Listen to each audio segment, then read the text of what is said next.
Welcome in to Pater Sports, powered by the Six Pack Coverage Network.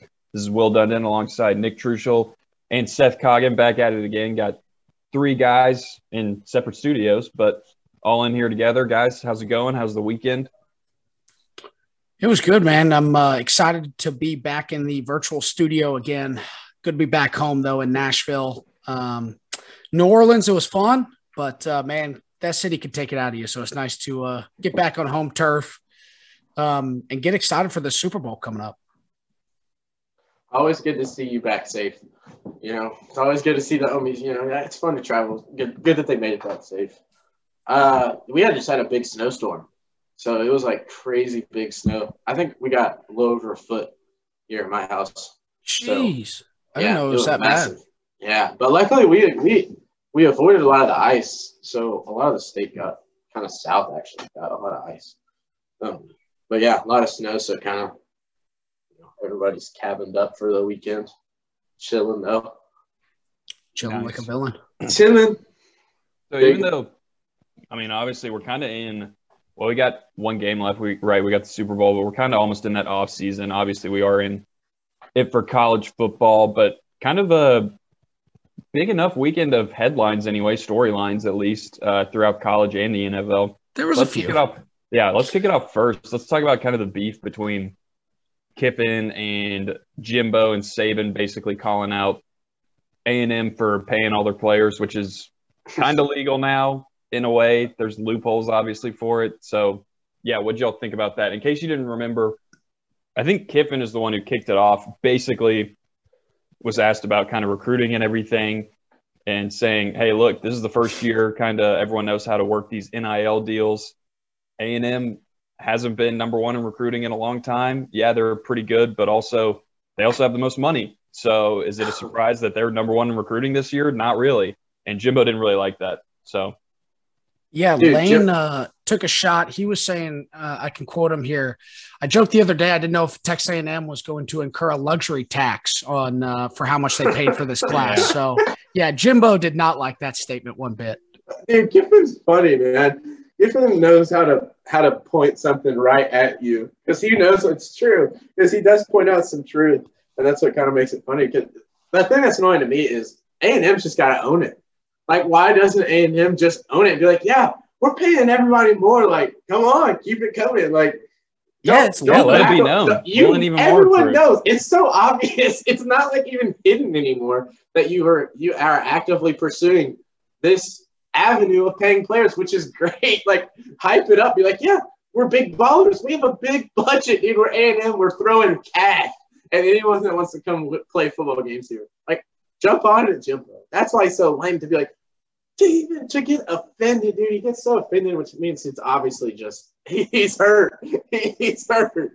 So that's what happened afterwards. Jimbo comes back, responds, and he's very offended by it, right? Very offended that coaches across the NCAA, and he says, in this league, and like in the SEC, yeah, true. So you can pull up the quote if you want, but all I really cared about what he said was he started saying, "Have you ever been clown acts?"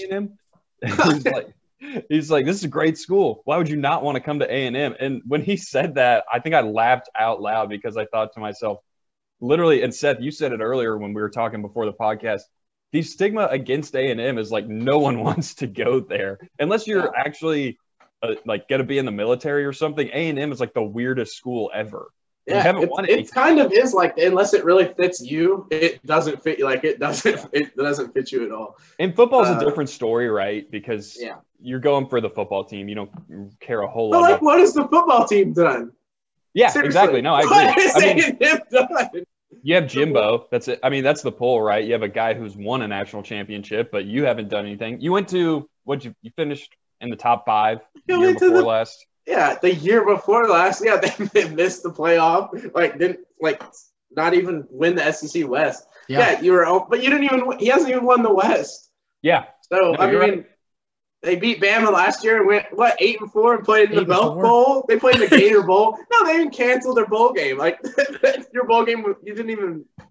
Oh, it's kind of like Michigan with Harbaugh until obviously very recently. Yeah. That's true. I think Jimbo does. Like having having won a national championship always gives you some kind of credence. Like, oh, he could put together a team that could do it. You know, like, I guess it does. Like, he does kind of – the pieces could come together, and he could coach you to one. But I just don't see A&M – I just don't see A&M doing it. What about now? Now that what? Now they have the number Now that one they have, like, the number one recruiting class, and it looks like – No, that doesn't – full of a bunch of overpaid busts Yeah. who are going to be so fat and happy they just got a $1 million contract. thing, They're right? not going to want to go hard in training camp and try and make it to the league. They already made it to the league. Yeah. Well, it's like even – and you have these guys that, yeah, you will have a couple busts, and it's like they're probably locked into a bunch of money. So that's kind of where you play the dangerous game with it, right? You're going to end up paying guys who don't even play that much. Because every now and then I knew – when we used to talk to one of our buddies, Jack, who played at Ole Miss, he was like, there were some 4-stars that just rode their scholarship off 4 years and like weren't good at football, like just rode the bench, but they were highly talented. Shout out to them. Yeah, they got that bag. Yeah. I'm just saying, Texas A&M, like, their history isn't really winning championships. Like, they put all their eggs in the basket of beating Bama a few times, and they've done it like twice over the last 9 years. And they've never won the West. Like, until Jimbo can win his division of his conference, I really am not really thinking about Texas A&M as a national championship contender. Well, because think about it, like Kirby wasn't even really getting respect until he won the national championship. Yeah, they because were going to the national championship and he lost. Yeah, at least like because he was winning his division, but they never beat Bama in the SEC championship, right? Yeah. I think they won the SEC one year, but Bama didn't play in it. That was the weird they beat Auburn. So I mean, think about that. Like Jimbo's, if you haven't even won your division yet, you haven't really earned anything, obviously. Yeah, I think Jimbo's overreacted a little bit here. He was, saying all kinds of crazy stuff, but he did, I guess. Well, he's kind of putting the target on his back too. I feel like not that. How many people are out there like really going after Texas A&M? I think Lane Kiffin made a joke. Saban said a couple of things. Like, it's not that serious. And then Jimbo starts going crazy. And he's like, well, nobody batted an eye when Bryce Young signed for $1 million at Alabama. But when they come here, it's all hell's broke loose or whatever the hell he said. Well, yeah, because it's weird. It's like, they're Aggies. Yeah, it's like you're not known for having a number one recruiting class. Like, I don't know. Alabama's had it the last 10 years. It's not a surprise that the best quarterback goes there. Yeah. And like, he got paid, but it's like he probably would have gone there anyway. You know, that's the difference between it. Now it's like everyone sees A&M at number one, and your first thought is, oh, yeah, that makes sense because they can pay guys now. Yeah. But, shout out. Like, hopefully you paid the right guys. Don't be ashamed of it. Hopefully you paid for a good team. And then when you inevitably lose several games, like, you can be a really good team. Like, Jimbo could put together a really good team, and they go 10-2 and don't win the division and don't make the play. Like they were a few years ago. Like, they were really, really good, top 5 team, but you didn't win your division. You didn't make the playoff because you lost a couple games. I don't know. Maybe you paid for a good enough team. You hope you did. And if you win a national championship, that's awesome. You celebrate. Yeah, bought yourself a natty.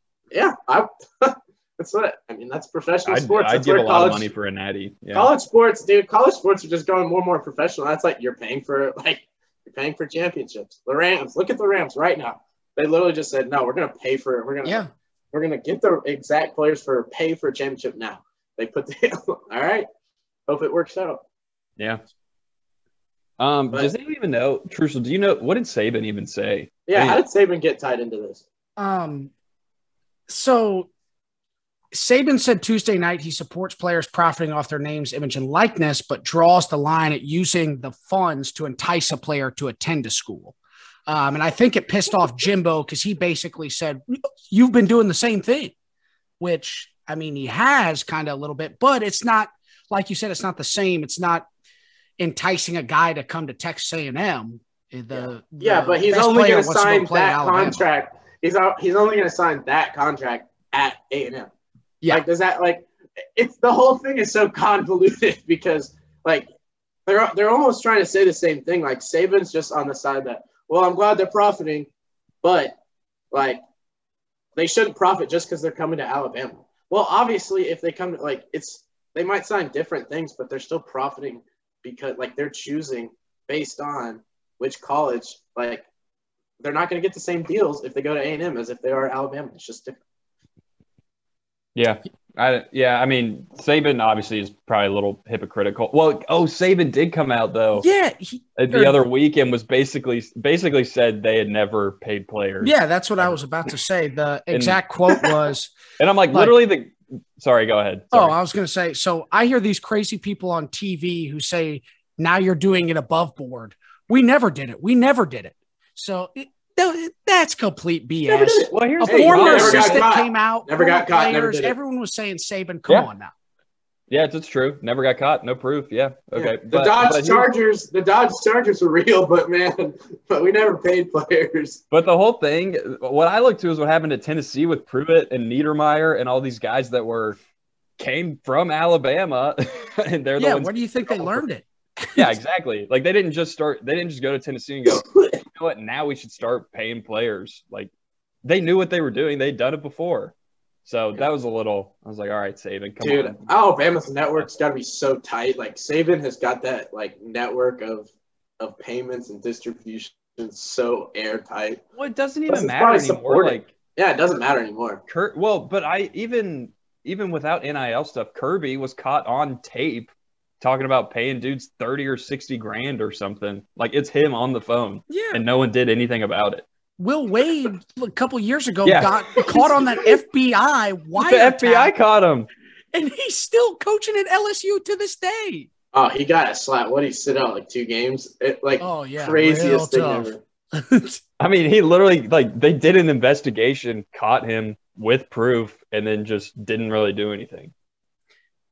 Nashville guy. He went to FRA. Dude, Will Wade didn't know that. I can't stand Will Wade. Yeah, he's one of the, and I've heard. I can't believe LSU wrote for him. Nobody likes his family either. Dang. Let's move on to another coach in the SEC. Seth, you're familiar with kind of this storyline, I believe, being an Arkansas fan. So let's talk about Brian Harsin. Yeah, you've seen a similar storyline play out. I've lived in a parallel universe. Yeah. So in case I don't know all the details, so if y'all want to hop in, but I do know, Brian Harsin getting in a little trouble with having an affair with one of his employees, basically one of the girls who works. He hasn't been fired though, right?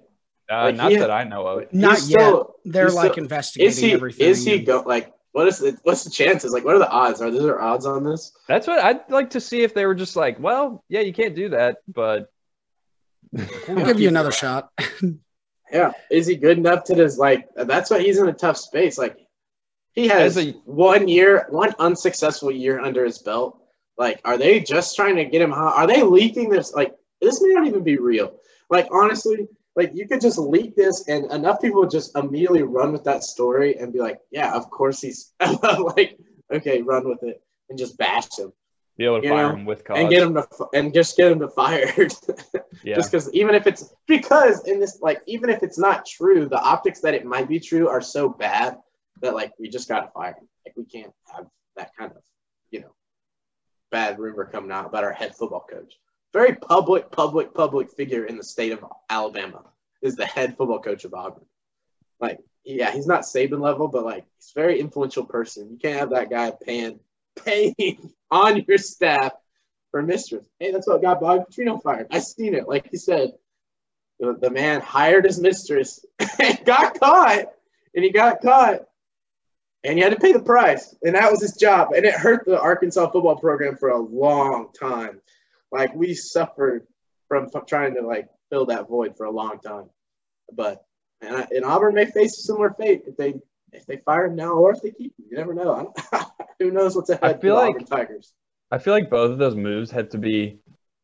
I just think those are so dumb. Hey, I'm cheating on my wife. I've got this mistress. What should I do? Oh, I should bring her into my work environment.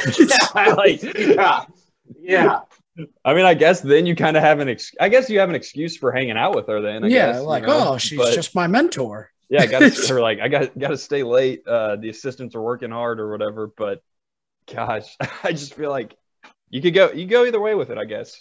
But I feel like you're just drawing more attention to it by bringing more situations. I wonder. I mean, it had to have started the thing is, it had to have started at Boise. I bet. Yeah. I bet she was a cheerleader. Like, yeah, wait. No, yeah, that makes sense. See, that's the thing. That's the crazy part of the story. It's like this has probably been going on for a while. He brought her. Like, what does his wife say about that? When he's like, "No, I'm bringing my assistant. This girl I hired several years ago. Like our age. Yeah, she's coming with us to Auburn. Like, she's gonna be my assistant there. Like, I don't know. It's just a weird. Like, I don't know. And I would actually hate like if all of the rumors were untrue. Like, that'd be really sad. That who knows? They have just this great relationship. I don't know. I don't know the situation intimately, but it looks really bad. Yeah. you hire your cheerleader, boys, whatever you like, something happened to Boise. She holds it over his head. She blackmails him. But she's kind of just got him by like maybe she has something on him. I don't know. Could be. That could be. And this situation could be deep. You don't know. Auburn came out a couple hours ago. They just had an article earlier today. So they are fully expanding into a full investigation. The university said it's collecting information from a variety of perspectives, including student athletes. I'm thinking this blows up into something much more. He's getting pulled down. He's getting brought down. Yeah, this is maybe not a hit job, but the second they find a crack in the seams, I think they're full in trying to get everything they can on this guy. It's a full on. They're unseating him of power. They're getting him out quick. And so Auburn he came out and said it's complete BS. So he's denying it all. I mean, yeah. So if everyone keeps quiet or something, like if there's no actual proof. Yeah. I mean, what do you think happens then? I guess you don't have a reason to fire him if it's not proven. What if she comes out and outs him and just like could happen. Spills all. I don't know. That'd be crazy. We talked about NIL stuff. What if someone paid her to tell a bunch of stuff? Well, I would think too. Like, what if an Alabama fan was like, "Here's $500,000. Say you slept with Harsin." He might like having Harsin there though, because he's not doing too well. See, that's what it's funny about the whole situation. He's not even doing good. Yeah, he's not good. Are you going to really fight for this mediocre coach, or are you just going to be like, well, I guess it's not working? Besides it just being embarrassing to the program, I guess, if I'm an Auburn fan, I'm not too broken up over this. I mean, he does have a $18.3 million buyout. You think Auburn's – or maybe that's what they're trying to do, trying to fire him with cause. Yeah, that's what I'm saying. You can, if this is all true, it's like, you can have this. They're still paying Gus Malzahn, too. Oh, yeah, they're still paying Gus big money. They're almost paying him $3 million a year for, like, the next several years. I know that hurts. So you're going to eat a second contract? There's no way they can fire him without cause. Absolutely no way. Jeez. 18 milli. So you're on the hook. You're on the hook at this point. That's what gets your athletic department in a deep hole is when you're still paying. We've seen it. Tennessee's seen it. Like, it's hard to succeed when you're still paying coaches that were terrible that you had to fire. We're paying Butch Jones while he sits on the sideline of Alabama doing crap he's done. And thank God we got Pruitt out with cause. So that was nice. That was pretty clutch. Because that could have been really bad if we weren't able to get him out and just had to buy him out too. Or buyout might have not happened. No, that was huge. That's why all the recruiting, giving players money stuff came out. Yeah. That's what it's like. Everybody knows it's going on. When they wanted Pruitt out, it just happened. Everybody knew about it. Yeah. We had a really busy weekend, I guess. I didn't even realize it with just SEC West coaches. Because, let's go ahead and just talk. I guess no real storyline with them, but just go ahead and – got to mention it. We got to just talk about Brian Kelly real quick. I mean, the dude is weird. Cringiest coach in the country. I guess maybe it's just the guy does not fit in the SEC. He is a person who was born and raised in Massachusetts trying to fit in Baton Rouge, Louisiana. Baton Rouge, Louisiana. It just isn't a fit, and it's so painfully obvious, but beautiful to watch. Like you cannot look away from Brian Kelly at LSU. Oh yeah, it's kind of like Michael Scott in The Office. It's so awkward and so cringy. It's funny. It might work. Yeah, it actually might work. Maybe this is the formula. Hey, that's the thing. Michael Scott, their branch, they led all the divisions or whatever. Yeah. He was the only one not to go under. So maybe. I don't know. I don't know what Brian Kelly's going to do. I have no clue. I mean, first of all, it's going to be tough anyway, right? You're in the best division in football. Plus, we'll see how the divisions move around once like Oklahoma and Texas get in there. So I don't know. But, I mean, he's proven he can win. And he's got – I don't know if he has more resources. I guess he's in a better – I mean, obviously you're in the SEC now. So you have that kind of pull. But I don't know. I can't kind of pin my finger on how well Brian Kelly's going to do. I mean, I kind of like what Seth was saying. He just doesn't fit down south in Cajun country. I mean, you take one look at that guy and how he acts, and then the fake. I mean, he's just been off to a terrible start. The fake accent, the weird dances. Everybody's kind of already out on him, and he hasn't coached one game. Yeah, we'll see. Not good. Not a good spot to be, to just like alienate your fan base by being so just weird and fake. Being a weird Yankee. Even coach. Being a weird Yankee. Yeah, they were worried. They were already worried about you being a weird Yankee, and you've proved them absolutely right by being the weirdest and cringiest coach and like interacting so strange.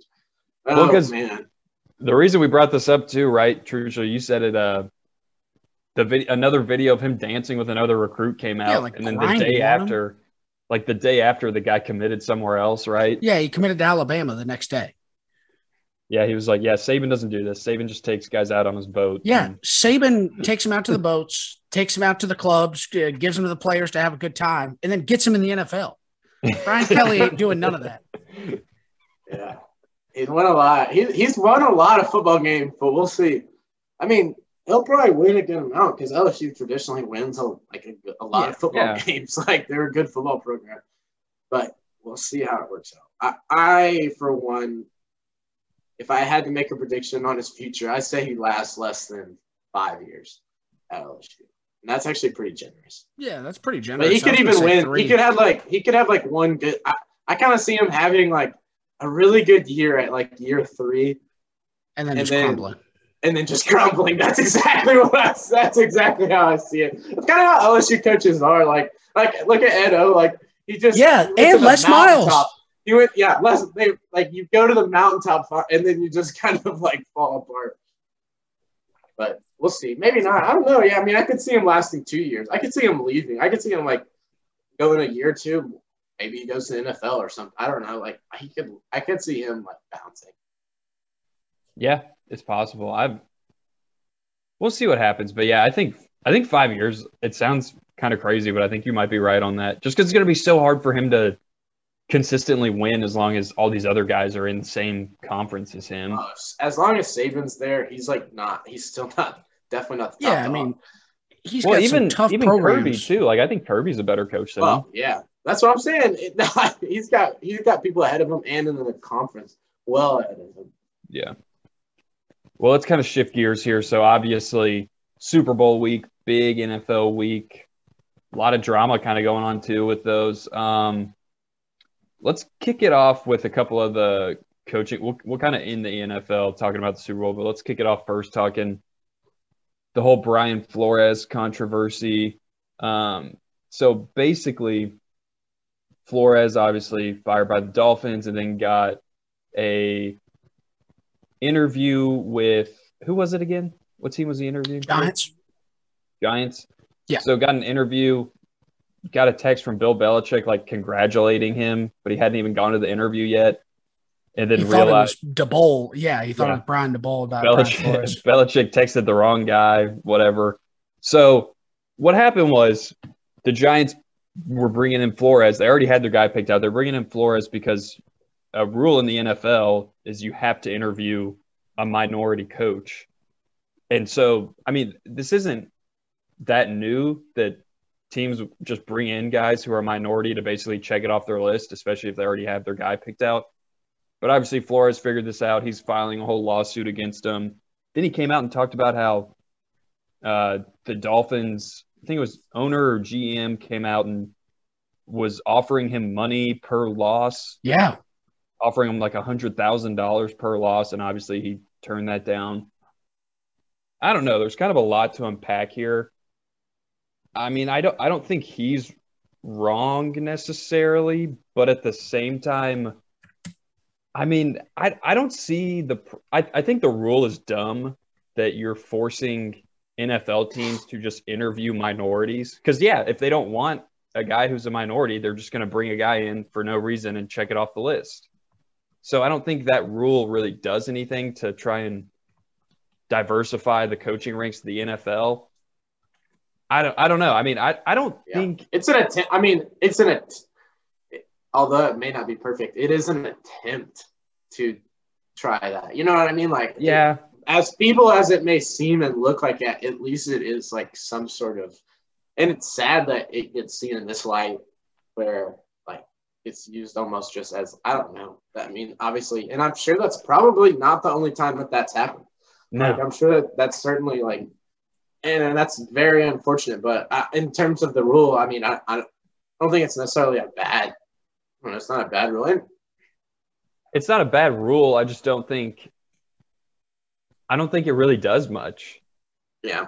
Like, I mean, maybe it does, but I see – well, and first of all, I want to say I like Brian Flores. I think he should be a head coach somewhere.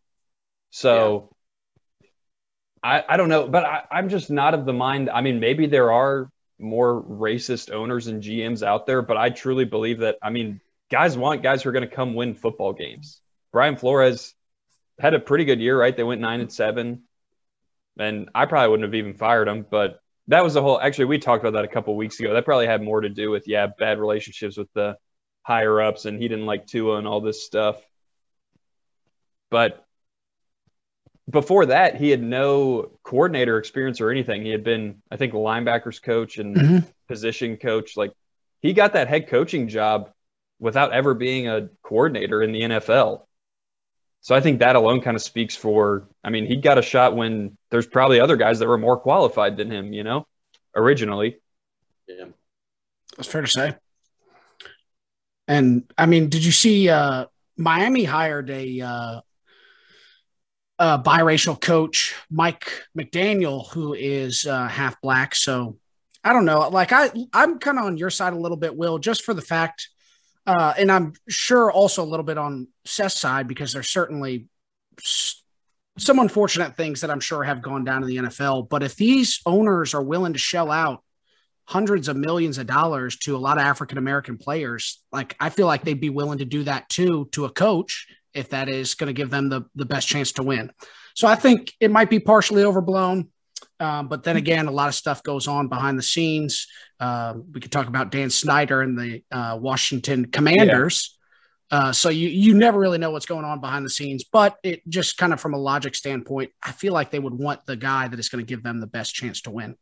Well, and I think it was Tiki Barber. They brought back Tiki and Tierney on, I think, the W fan station in New York. So he basically started talking. He got super emotional during the radio show, basically defending the Giants organization as being not racist, obviously, because he had such a good relationship with the GM and owners there. So I don't know. I'm sure there probably are some racist owners and GMs out there. I just don't know. It was just a weird situation to me for all this to be brought up, because I don't think, I mean, the Giants are, in a way, they're wrong. They didn't give him a fair shot, right? But if they had their guy picked out who they wanted, and they are forced to interview other people, even though they already know who they want, I just don't see what the big problem with that is necessarily. Yeah. Hands were tied. That's true. I guess not being open to the fact if you want to interview a guy. But again, I mean, if you know you want, you want. Like, yeah. But, I mean, maybe it's another way to just get people in rooms, like, even if they have some kind of meeting, maybe the assistant GM, when he was interviewing with the Giants, becomes the head GM for the Titans one day and hires him. That's true. Like, it's an opportunity. Like, it is And hopefully someone in the room takes you seriously. That's true. Yeah. I mean, that's just it's just a counterpoint. I don't think it's a perfect system. Yeah, but that's a good point because, I mean, you always hear about guys, all I need is to get my foot in the door, and I need one team to give me a chance. And you look at a guy like Donta Foreman, who has absolutely blown up for the Titans. We gave him a chance, and it paid off. So you never know who's going to surprise you. Yep. Yeah, and I'll be interested to see just how Flores, like where his career goes from this. Just because obviously it's a big move. Some people are going to like it. I would think he's going to be blackballed, honestly. That's what I think he even said. He will too. He even said himself that he's kind of. Which I guess that's going to be a bad. That's a bad. See, I think it's probably. I mean, I guess if he believes he's standing for something, he is, I guess. But yeah, I think if he didn't believe it, yeah, if he believes it, then I hope it changes for the better. Like, if he really believes it and sticks to it, and that costs him his job, that's really sad. And that means he's probably more right than Yeah, maybe. Yeah, that's true. So we'll see. But I mean, I think that part kind of sucks too, because I think I like Brian Flores as a coach. Yeah, I think he's a great coach. But yeah, then we did have a few obviously because of that, or as a result, we had some coach hirings all across the NFL. One thing I want to talk about real quick, the whole Harbaugh drama. A lot of people were thinking Harbaugh was going to the Vikings. He was actually close to the Vikings, and they had a full-on interview, but he said he knew he wanted to go back to Michigan. So. Well, did he say that, or did they turn him down because he missed Michigan signing day and everything because he was in talks with the Vikings and stuff? And I must have missed that.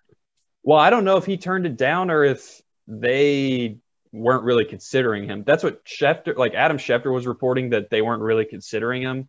But I mean, he had an interview, so. Yeah, I think it's probably a little bit of both. Like he learned he wasn't kind of their guy.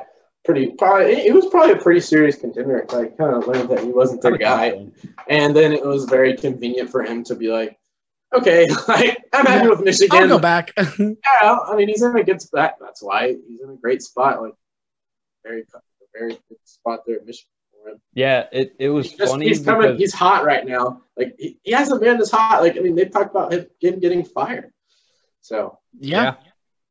Well, what's funny is I flipped on Big Ten Network while signing day was going on, and they were interviewing some Michigan linebacker commit or something, and they started asking him about Harbaugh. They're like, "Do you think Harbaugh's going to be your coach?" And he's sitting there just like, I mean, I hope so. Yeah. But he's like, I mean, I can't. I was like, I mean, if he gets an NFL offer, like, I guess he deserves it. But I mean, I'd like for him to be there because that's what I'm committing to. Yeah, I'm committing to it's just right now. Yeah, it's wild that Harbaugh wasn't even there on signing day. Someone made the joke like, Jim Harbaugh commits to Michigan on signing day. But yeah, Trusha, what were some of the other NFL coach hirings? Yeah, I got the list right here. We'll kind of run through, and then we'll talk about a couple of the big pieces. So Kevin O'Connell was the Minnesota Vikings guy that replaced Harbaugh. Matt Eberflus to the Chicago Bears. Brian DeBoll to the New York Giants, like we were talking about. Nathaniel Hackett to the Broncos. Doug Peterson to the Jags. Nathaniel Hackett, baby. Who is Nathaniel Hackett? He was the Packers OC, right? What a name, Nathaniel Hackett. All right. Sounds like Revolutionary War. I know, that's what I'm saying. It kind of does, yeah. General Nathaniel Hackett. Nathaniel Hackett. Yeah. I like it. All right. Yeah. So we got Doug Peterson, the Jags, like I said. That's so funny. Josh McDaniels at the Raiders. I feel like that's the job I'm most intrigued with. I feel like that could go so well or just so horribly wrong. I don't know. It's boomer bust right there. Yeah. He said he wasn't ready the first time when he went to the Broncos or whatever. Yeah, 10 years ago. Or I guess, shoot, that was like 12 years ago now. Yeah, I don't know, but he says he thinks he's ready now, so we'll see. I mean, they've got a good foundation in place. Is it Bisaccia or whatever who was intern? Yeah, that's who everyone was tweeting about. The players loved him. Well, and I think he left kind of a good foundation for McDaniels to get started. You know, you got a good lineup. I mean, if you like Derek, I like Derek Carr. Okay, I'm not as he's got to get that team a car service. My goodness. He's like they've had multiple receivers multiple times with speeding stuff. Good. Oh, yeah. Like, guys, please. Like y'all saw his career end because he was doing that. Like, don't go out and emulate that behavior. That's so sad almost. Josh McDaniel, clean that up. I don't want the guys on the streets anymore. That's the thing. Yeah, you got to clean it up. Let's get a car service. I guess Gruden was kind of playing into that. Man. Just not caring about what his players are doing, or I don't know. I feel like Gruden was I don't know, though. Like, how do you – bad experiment. Like, the whole Ruggs thing, I mean, that was one night, like, bad – like, what do you – I mean, obviously, I feel like you probably tell your guys, hey, don't drink and drive, you know? Well, every NFL player – so there's a deal with the NFL and Uber. Every NFL player in the league has unlimited free Uber rides. Dang. Dude, that's crazy. I need to get that card. That's awesome. Yeah, so literally there is no single excuse as to why you should have driven at that point. But, I mean, he made the mistake and he's paying for it, and I feel bad for the families that were affected. So, crazy stuff. Yeah. Anyway, that'll be Josh definitely Daniel. Good luck. Yeah, great way to – all right, Josh, have fun, buddy. Yeah. But, I mean, besides that, like, the players you do have, it seems like you have a pretty good – they're offensive. They made the playoffs. Yeah. Made the playoffs through all that turmoil. Gave the Bengals a run for their money, right? Yeah. That was a pretty good game. Yeah. So, we'll see how that plays out. But, dude, Doug Jags. Peterson. Doug Peterson.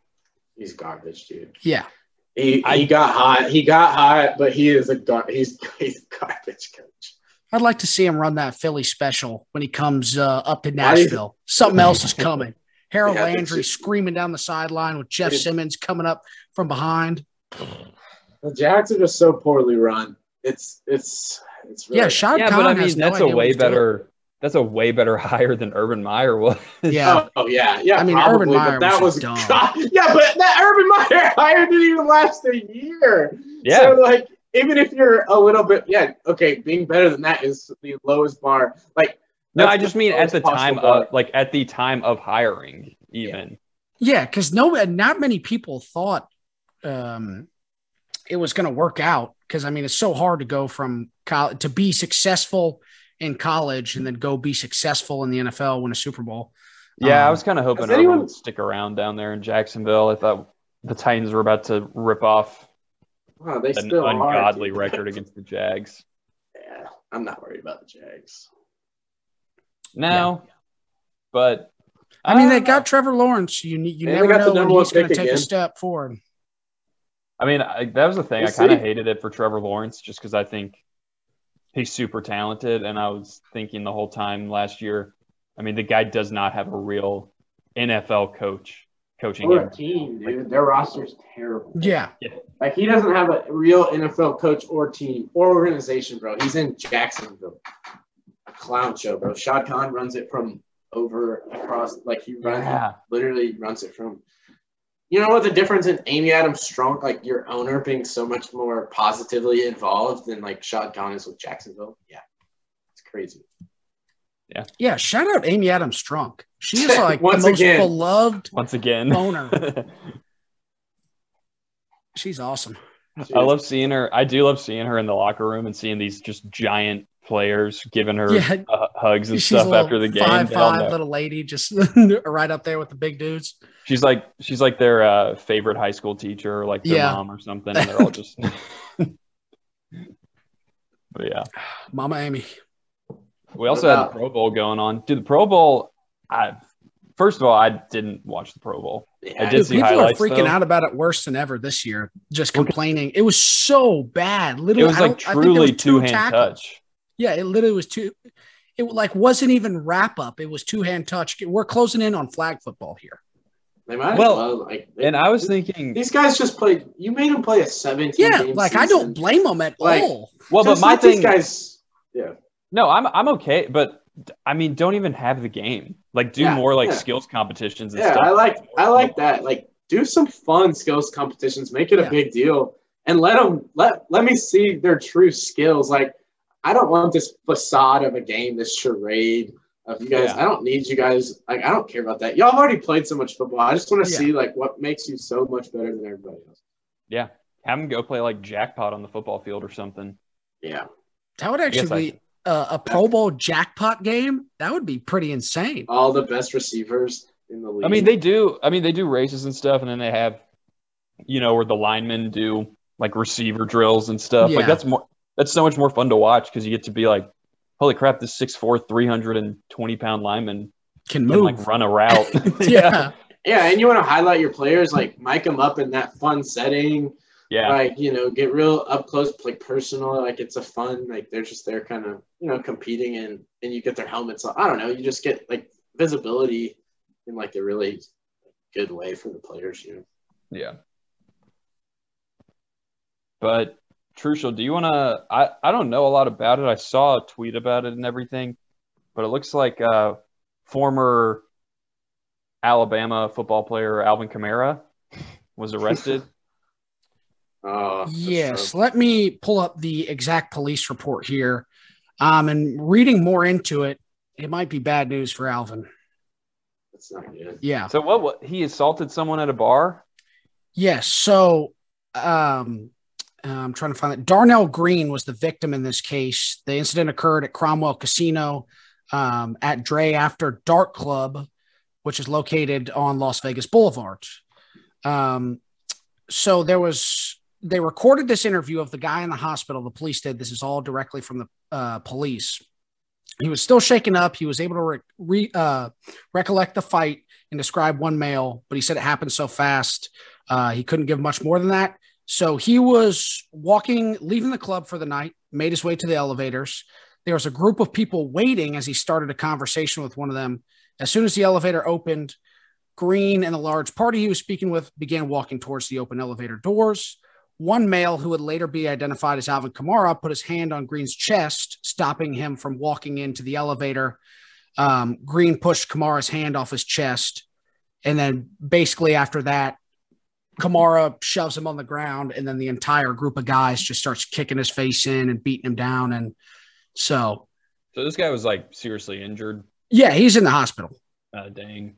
Yeah, he's seriously injured. And can't do that. The most damning piece of evidence here is the police have said that the camera footage basically backs up everything this guy said. So yeah, it looks like he was just walking leaving the bar normal, saw some guys, was just chatting it up with them as normal. And then I guess Alvin got a little cocky and didn't want a random dude getting in with his posse or whatever. I don't know. Or it's definitely like they were going to all get on the elevator, and Kamara was basically like big leaguing them, just saying like, no, we're going to get on, like y'all, like we're going to go first, trying to cut him in line basically. And then tough, dude. Sad that he I don't know. He'll probably be all right. I mean, he beat up some random dude in Las Vegas. Yeah, it was a dude, and his squad's probably the really ones that really beat this guy up. Yeah. He's probably gonna have a buddy take this one for him, to be quite honest. Yeah, like he'll just slide him a cool $300,000 later on. Yeah, someone's taking 6 months on this one. Like, I'm sorry, I'm Alvin Kamara. Like, I gotta play for the Saints next year. Does anyone have to go to jail? Like, can he just kind of pay it off? He can probably pay it off. That's what I'm thinking. Well, and this guy's probably just trying to get some money anyway. Yeah, like, honestly, if I got beat up, I would be like, dang, that sucks. But I'd also be like, hey, yeah, I'd cool with $500K. Yeah, like I can walk away like But apparently, he had like a fractured orbital bone in his eye that could end up bad. Yeah, could end up requiring surgery. That's not good. So the dude was like really hurt. I'm thinking if it's Kamara and he's walking around with like, was it his like teammates or was it his like entourage? Nah, I think it was like his group of buddies. Well, because that's what I'm thinking. If it's like your boys that you're probably already kind of taking care of, I'm wondering if Kamara even really got in the fight. Was that on camera or was it like actually his buddies beating the guy up? He's just the identifiable one in the crew. Because if he didn't really do anything, then I mean, I definitely wouldn't think he should get I mean, punished just for he's not going to see long-term trouble for this, I don't think. But it definitely is going to be in the news. He could have to pay a lot of money and a lot of crazy stuff happen. But I think he'll still play in the NFL again. It won't go that far. Oh, yeah, no, I don't think it'll be that bad. If anything, I think it'll probably just end up being a big fine. Yeah. Yeah, he's going to get stung somewhere. They got to hurt him somewhere. $250,000 fine. He'll be fine. Plus payoff, plus plus some other things. Yeah. But obviously plus the loss of advertisements probably. Yeah. Yeah, he could lose some sponsorships. His pocketbooks will get hurt a little bit. What is it? Airheads? He could lose his Airheads sponsorship. Airheads stays. No, they won't. That's a good sponsorship. It is a good one. It's like Marshawn and Skittles, and then Alvin Kamara and Airheads. I got some good sponsorships lined up. Heck yeah. Well, obviously coming into this weekend, we have the big one. We got Super Bowl Sunday coming up. What are we thinking? What are we feeling? Do y'all want to go ahead and give predictions or? I mean, all I'm saying is I've been on the Rams this whole year. Look, man, I'm not jumping off the bandwagon now. I'm riding with Stafford into the sunset. He's getting that ring, baby. Yeah, that's the thing. I don't know if I'll be disappointed. Like, I haven't picked anyone yet, but if I had to, like, gun to my head, I think I'd pick Rams. But basically that's only because I think so many people are hyped up by the Bengals right now. Yeah. They just have a little too much hype. So I'm going to go with Rams. But I mean, if my boy Zach Taylor, former Husker quarterback, gets a Super Bowl ring, I ain't going to be mad about that. Yeah. It's an interesting matchup. I think you have just kind of two really different teams. Like, this is a very unusual feeling Super Bowl, like not traditional, like people meeting in the final game. I think Cincy has had a great run, and they're so hot and just so, like, living off of energy. But then you get Super Bowl, you have 2 weeks.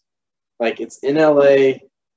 I don't know. It's, like, almost too much time to reset and, like, have to go out and try and, like, capture that magic. Because, I mean, they're a good team. Cincinnati's a very good team, but they definitely have had kind of an extra kind of factor in the playoffs, which is what a championship team has to have. But to do that and contain that for, like, go rest a week, let the Rams, Rams are at home. It's their literal home stadium. Yeah, not that it won't really be a home field advantage, but it's a home field, just like they're living in their regular life. It's very kind of more. They don't have to travel or anything. Yeah, they don't have to travel or anything. And I don't know. I just think the Rams overall have a better roster top to bottom. So I think they probably come away. I think they probably win. But because I think a Super Bowl really isolates a lot of things. Like, it takes away a lot of – it's fairly neutral. It's like, I don't know. It's just the stage is set for a very, game between two. And I think the Rams just top to bottom, better lineup to win. Yeah, I agree with what you said too. Just when you're kind of the Bengals, this younger team, and you catch lightning in a bottle, and then, yeah, I think it almost hurts them having this week in between because, you get thrown out of sync. Yeah, obviously you're resting up and everything, but at the same time, it's like you were so just kind of riding this wave and going. Everything was the same, like 3 or 4 weeks in a row, whatever. And now you have this break and you get ready and all this hype going on. Yeah, so I don't know, but I think what we saw, like when the Titans played the Bengals and we saw that pressure, I think a lot of people were expecting to see that from the Chiefs defense, but personally, I just think the Chiefs defense is a little overrated. Yeah. And I think the Rams, like front 4, front 7 will do a better job at just getting to Burrow. So I think that will probably be the difference, but we'll see. I wouldn't mind seeing the Bengals win. I might even kind of pick the Rams, like kind of hope the Bengals win. I don't know. Like, I don't really I don't really root for teams outside of my teams. Like, I have the Titans and the Razorbacks and, like, the Grizzlies and stuff. But if you're not one of them, shout out the Sounds for sure. What if the Sounds – hey, if Nashville got an MLB team, could we please – like, would they call it the Sounds? What they call it, Nashville Sounds. I think the Twitter Nashville Sounds are major. The Twitter account they have that's like gotten started is the Nashville Stars, technically. That's gross. I want to be the Sounds, man. I feel like you should just. Well, it's because of the whole TriStar thing. But I don't know, like, if we got an MLB team, would you just get rid of the Sounds, or could you have both? No, you can't. I don't think you can have it. We'd have both. We'd be feeding minor league players direct. They'd have to walk across the street and they'd get pulled up and they walk across the street. If we kept the Sounds, I would be an immediate season ticket holder at the AAA team. Who's choosing to spend their money at a AAA when you could go to a major league game? You could get a season tickets for probably $25. Yeah. I mean, you can already get them for like, I think it's like a couple hundred or something if you want to actually get them. I just want them to become. Uh-oh. Did we just lose Seth? The major league team, there it is. There it is. Oh, am I going out? No, you're good. Yeah, you're freezing up a little bit. What were you saying about the Sounds? Oh, I just hope if the Sounds being a Major League Baseball team is actually a dream of mine. Like going to a Nashville Sounds game and it being a Major League Baseball would be them like win. Like imagine the Nashville Sounds winning a World Series. That would just be so amazing, insane. I a couple of years ago when they were with the Rangers, they scrimmaged the Rangers and beat them. So for the league, that's awesome. Anyway, I don't know. Yeah, you're talking about how you only root for your teams, really? Yeah, I only really root for my teams. So I'll be like, yeah, I kind of would prefer like maybe Cincinnati to win, just because I don't want to reward like LA's just super team model. Like we're just gonna go. Like, I think they should be punished by losing the Super Bowl again. And then you have, like, no draft picks or no, like, equity to build at all. So, like if you don't win again, you're, like, totally busted. Well, you're just kind of – because you probably have – chance than the Bengals. Like, seriously. Like, no offense, but, like, if you only had to beat the Bengals to win the Super Bowl, it's like, dang, this is the golden opportunity. Like, last time you lost to Brady and the Patriots, this time it's, like, Joe Burrow's second year with the Bengals. Like, you gotta win. You gotta win this one. Yeah, and you probably only have – I don't know how the contracts are set up with a bunch of those guys, but, I mean, maybe you have a year left with some of them, or I don't know. Yeah. Because if they do win, then is that going to change the dynamic a little bit in the NFL? Are you going to have a lot of teams start going, hey, instead of gambling on draft picks, why don't we just trade our draft picks for proven superstars? Yeah. Either way, it's a gamble. Probably going to have a little bit of both. I mean, you're going to have the teams that are going for – and that's kind of always how it works. Like, you kind of always have a balance of power between teams that are really winning, trying to win now, and teams that are trying to build a little bit more. But I think it could swing more, I think. I mean, that's what you saw. Like, theoretically, Jacksonville could be doing it. You know, you trade away a guy like Ramsey and get how many picks? Like, you know, you're trading away these – you're kind of saying, well, we're not winning now. We kind of thought we might be, but we're not winning right now. So we're going to lose – I don't know. We're going to trade away all our assets. I don't know. Really build by the it's not working, so let's, like, start from the bottom, see if we can create something. I mean, the Titans have done a good job of building from the draft. Like, I mean, it's pretty much all organic drafted players that are real contributors with a few selected really good add-ons that they have added. Danico is my favorite add-on for sure. Danico's amazing. He's so good. Unsung hero. And he made everybody else better. That's why our pass rush was so good. Is when you just add more dudes in there, like there's just more space. They eat up more blocks and leaves big holes for those linebackers to come screaming down. So, for sure, we're excited to watch that front seven next year because we're bringing pretty much everybody back, right, on the defense. Yeah, I mean, I think they'll figure it out with Landry. Yeah, I'd be really surprised. He's really the only guy that we got to worry about from a defensive standpoint. But he cut Jackrabbit. He's gone, I think. Dude, he ended up not being too bad. Oh, yeah, no, but just like – he finished strong. Yeah, he finished really strong, but I think it's just like a veteran. He's getting old. He's still got $5-6 million on the books. I mean, you need your first-round guy, Farley, to – yeah, that's what we've got. Molden, Fulton, Farley, 3 young guys. Who are we going first round? What do we need? I saw the mock draft the other day that had us picking a receiver. I wouldn't hate a receiver. Yeah, I wouldn't either. What would make us what do we need to win a Super Bowl next year? That's what we need if we want to plug in a guy. Like, what position could we really improve on? I think it's receiver. We need a dude like Quentin Nelson, I think, just a freak offensive lineman. Just a road grader offensive lineman. Maybe. I think it could be. Offensive lineman is never a bad pick.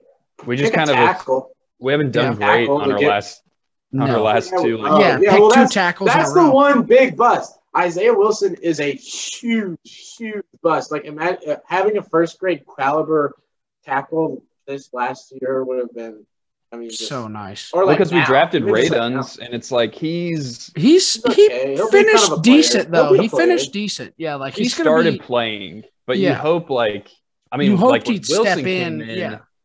People were like, "Holy crap, this guy's going to be awesome!" Like he should have been drafted even higher, and then it turns out he's maybe one of the biggest. If not for just being an offensive lineman, like maybe he's the biggest bust ever because the guy is just. Well, how many snaps has he played? I don't know. He keeps getting picked up though. Didn't he get picked up the other day? Did he actually?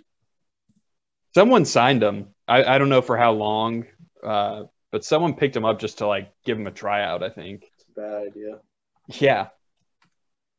Yeah. I mean, drafting a lineman's never. I don't know. You could probably.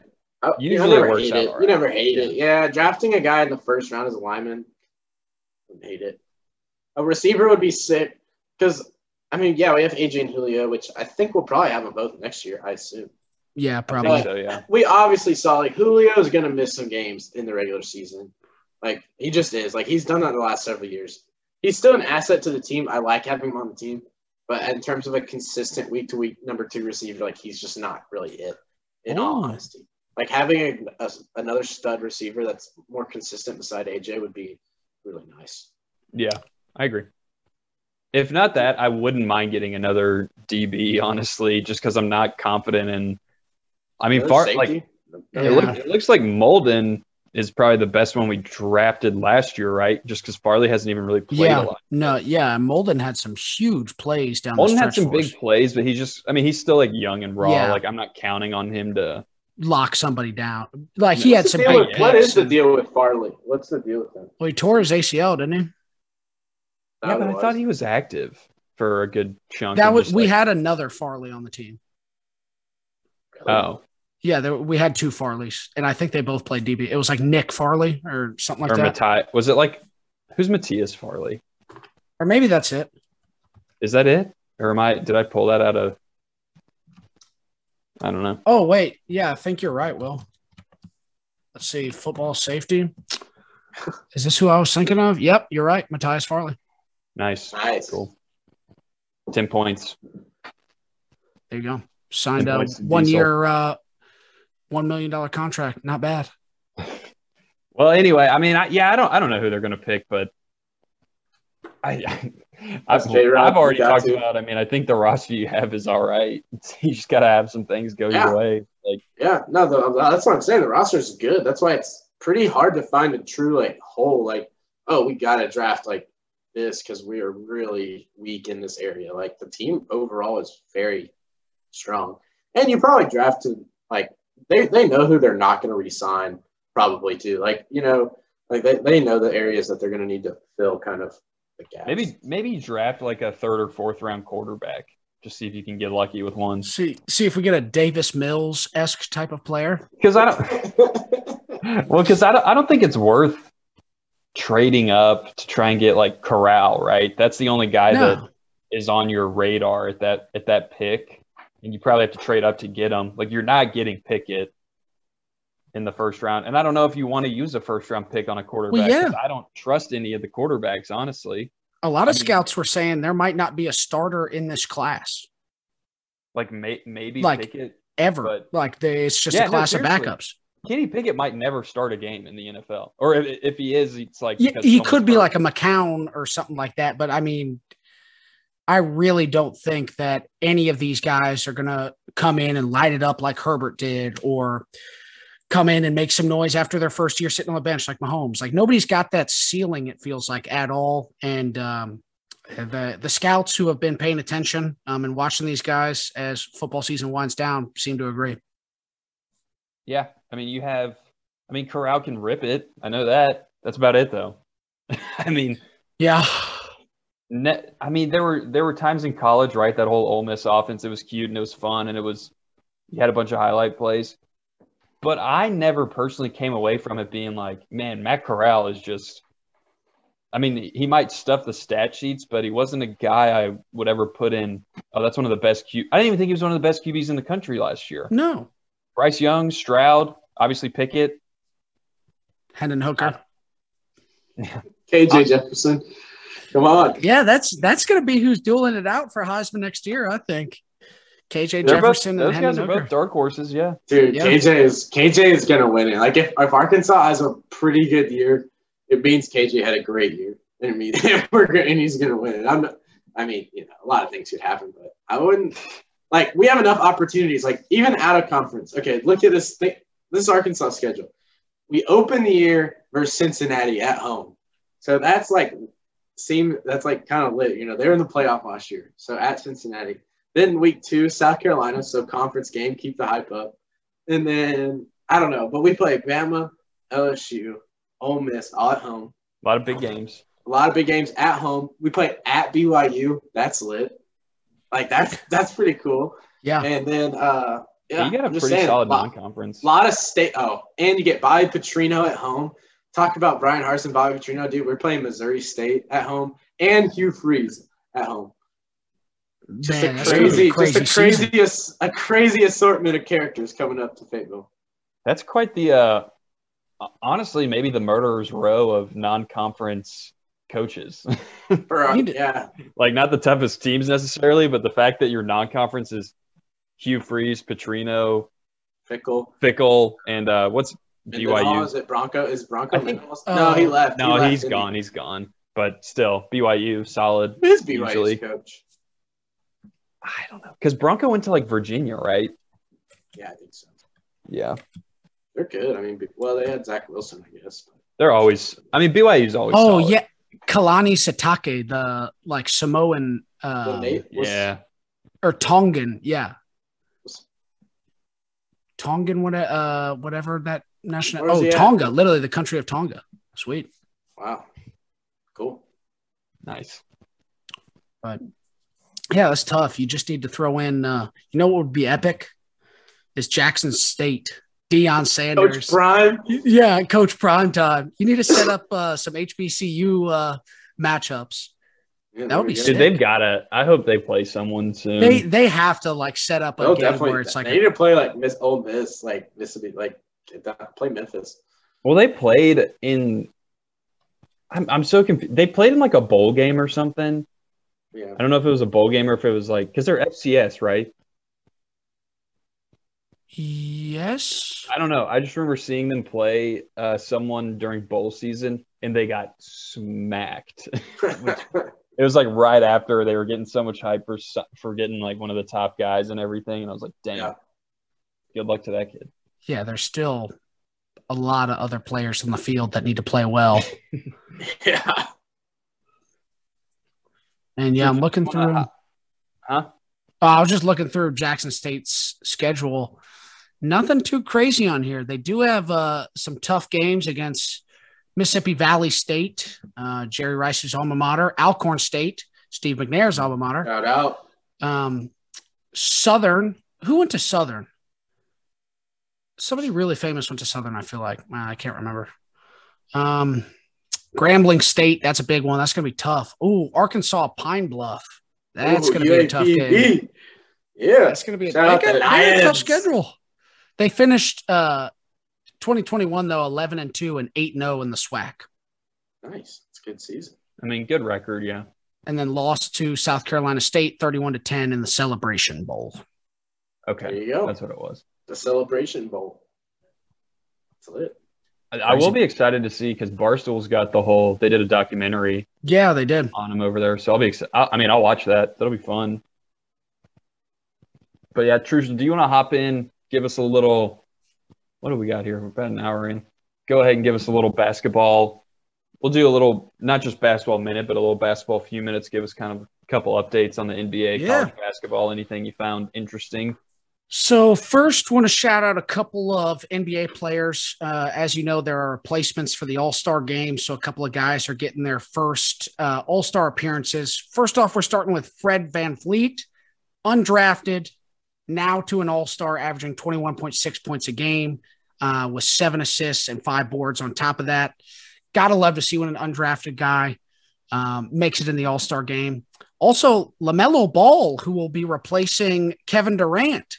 So LaMelo becomes the first Ball player to become an All-Star, surpasses Lonzo, his brother. Bright future for that young man in Charlotte. Darius Garland. Oh, go ahead. I was just going to say, is Lonzo like doing well? Is he still on the Pelicans? He was on the Bulls, wasn't he? Lonzo's on the Bulls, doing good. I mean, Lonzo's been a hooper, man. Yeah, no, I like Lonzo. He's having like his best year, I believe. I want him to stick around with the Lakers and play with LeBron. I thought that would have been fun. But yeah, go ahead. You're shouting out our boy Darius. Yeah, Darius Garland, a player we're all pretty familiar with. He grew up in the Brentwood area, went to Brentwood Academy, trained with Spencer Richardson. Dude can ball.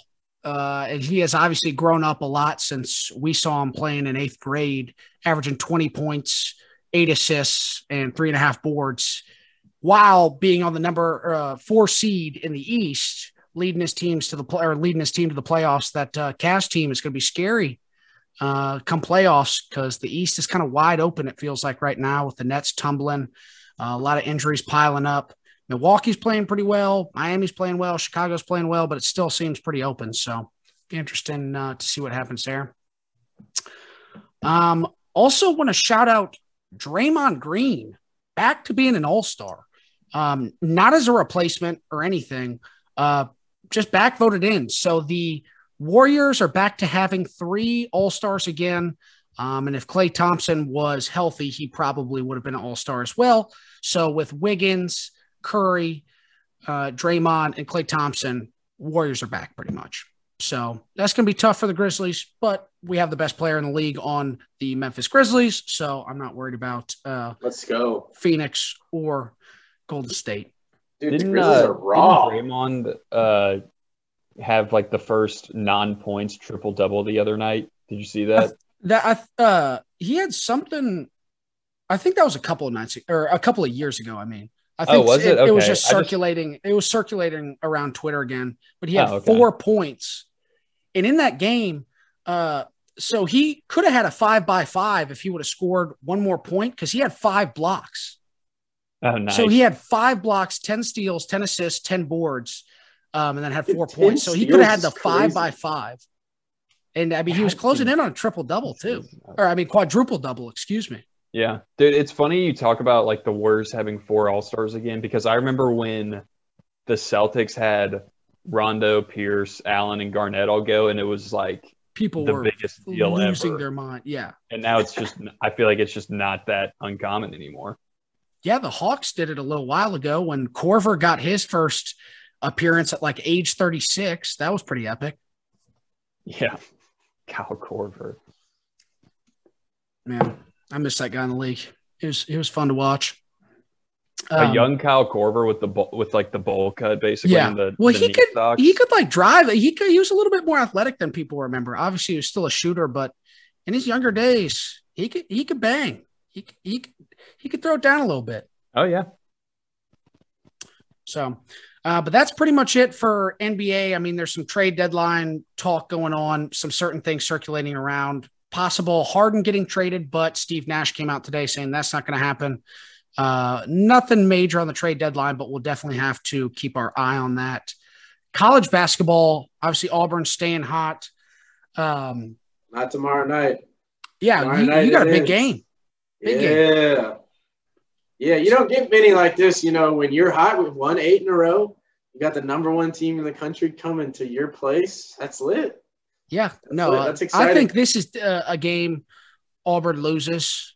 It's going to be close. Too. Yeah, but I mean, it's what are they, 24-1 or 23-1, something like that? 22, 23-1, yeah. And their last couple of games have been close. They almost screwed up that game against Georgia. Yeah, they're due for a loss. And we're due. And you know, sometimes you've been in buildings like that. You get the arena gets hot, and it's just hard. Like it's hard for a team to kind of overcome. I don't know. Just sometimes, you know, they are kind of due for. I mean, obviously, like they did not play very good. Georgia is terrible. Yeah, like, they're even being horrible. close to Georgia is like if you play like that, you probably will lose, just because Arkansas is a better team. So Yeah, we'll see. I mean, Auburn's great. Like they can easily come out and win tomorrow night, but that's college basketball. That's what makes it so fun. Is like you get someone on your home gym, and you never know. You never know. Yeah, anything's possible. In the famous words of Kevin Garnett. But the last thing that I wanted to talk about was not basketball, but baseball. We had something interesting get announced these past couple hours. I don't know if you guys heard about it. For the first time in 20 years, the MLB will be postponing drug tests, and that includes for steroids and PEDs. Steroid era is back. Juice it up, boys. Juice it up. That's all I'm saying. Honestly, they need it to be because baseball's dying, man. Yeah, the Braves won one championships and they said, "Screw it, no more." You gotta change the rules. This can't happen. I mean, that baseball was pretty hot back in the steroid era, so probably not a bad idea. People love dingers, man. People just cranking home runs. I mean, we can have all the arguments about guys going to the Hall of Fame and stuff, but if you're just talking about what I want to watch on TV, I want to watch Barry Bonds go break records every night. I want to watch Mark McGwire and Sammy Sosa go at it. Run race, like just hit bombs. I want people just hitting bombs. Yeah, and guys throwing hard. I want pitchers that are throwing. Yeah, I want Roger Clemens up there. I want Aroldis Chapman on juice. I want him to see his arm juiced up. That would be insane. Too much. That's the thing that doesn't work for everyone. Yeah, because it's a lot of flexibility, obviously. Yeah, and how just hard you can whip your arm. Like I feel like batting, you're gonna just hit the ball farther. Probably. But pitching, it's a little more. If you got big arms, you're probably not a very good pitcher. You kind of need some slender arms. I mean, there's some big. There's some big pitchers. Yeah, that's true. But yeah, that's all I got for the baseball/basketball minute. It was about a baseball-basketball 10-15 minutes, but plenty of stuff to talk about. And as football winds down, we got to find some interesting stuff on the other side of sports. March, college basketball is coming up hot. We're kind of about to hit. We're this week is where you hit the sports kind of lull. No, I was going to say. Oh, you're saying. Well, I guess, yeah. I'm just thinking football. You get back to back like awesome sporting events. Like, yeah, football's done, but you go Super Bowl, March Madness, Masters. Yeah. Then you're like right in there with the kind of NBA, NHL playoffs are about to kick off. So you hit kind of a really fun part for a little bit. It makes you not think too much about football just yet, but then when it's all done, then that's when you really hit the lull. Yeah. No, I'm not looking forward to that lull. But like we talk about every year, it comes. It'll come eventually. College football will be here faster than you realize. And all kinds of crazy stuff, I'm sure, is going to happen this offseason. Spring practice is coming. The Masters. There's a lot of stuff swirling around, man. I'm pumped for the Masters. So 2 days away. They throw out – I will say they throw out the commercial a little too quick. Yeah. Like, I think I saw one like a week or two ago, and I was like, let's wait. 52 days away. I saw that this morning. I was like, 52 days. That's not that long. No, not that long. They need to throw it out like Super Bowl day. Yeah, that's a good call. Like, give me a Super Bowl. Yeah. And then like times during March Madness when I'm like, oh, shoot. Yeah. It's like right after the Super Bowl ends, they throw on that Masters commercial. And you think, oh, shoot, football's over. But, hey, look, Masters coming up. Other good things exist. It is kind of sad. Like, I don't, like, I get into that football just regulation during the year of, like, dude, there's football on every night. Like, if I want to just turn something on, there's a football game on.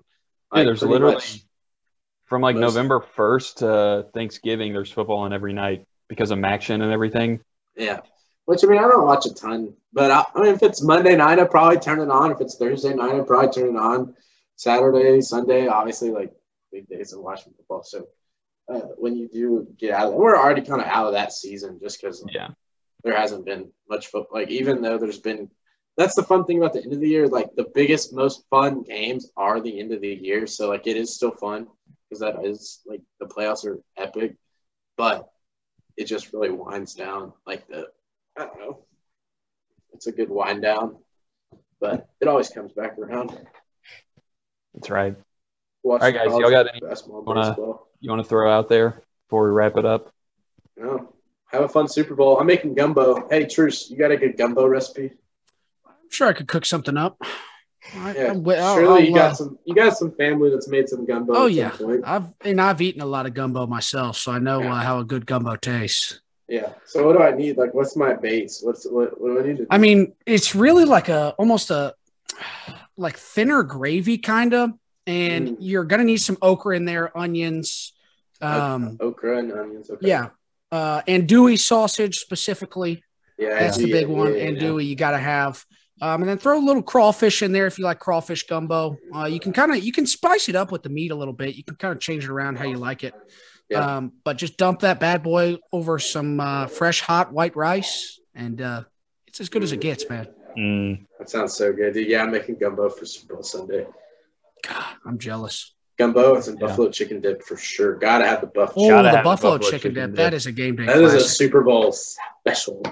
Yeah. All right, boys. Well, it was fun. I hope everyone has a good week. Good Super Bowl weekend.